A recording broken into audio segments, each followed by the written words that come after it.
Khowai জেলাভিত্তিক Subrata Mukherjee football প্রতিযোগিতার শুভ সূচনা হলো আজ। খোয়াই যুব ক্রীড়া দপ্তরের উদ্যোগে এবং খোয়াই জেলাভিত্তিক স্কুল স্পোর্টস বোর্ডের ব্যবস্থাপনায় আজ বেলা 12টায় খোয়াইয়ের সিনথেটিক ফুটবলের মাঠে এক অনুষ্ঠানের মধ্য দিয়ে এই প্রতিযোগিতার শুভ সূচনা হয়।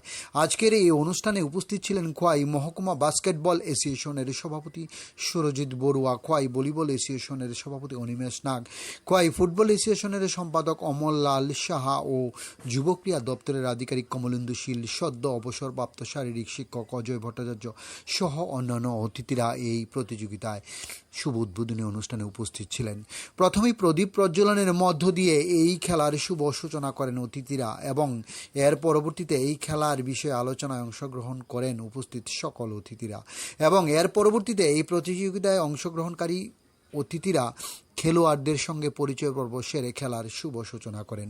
ডিউরি রিপোর্ট, খোয়াই টাইমস বাংলা।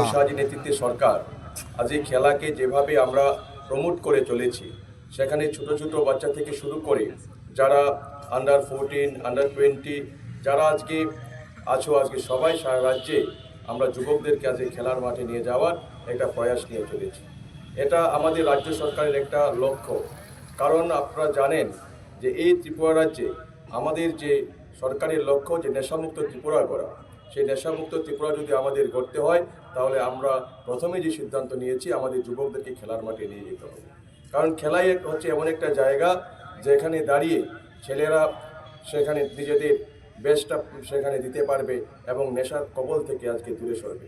কিন্তু দুর্ভাগ্যের সাথে আমরা লক্ষ্য করি আমাদের আজকে যুব সমাজ সেই খেলা থেকে অনেকটা দূরে, তারা মোবাইলের গেম থেকে শুরু করে নানা এইসব কর্মকাণ্ডের সাথে আজকে যুক্ত হয়ে গেছে।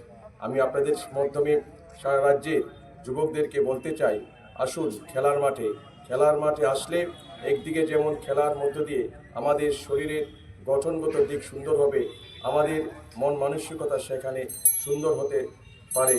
কারণ খেলাই হচ্ছে আমাদেরকে সেখানে নিজেদেরকে একটা পরিপুষ্টভাবে মানুষ তৈরি করবার একটা জায়গা।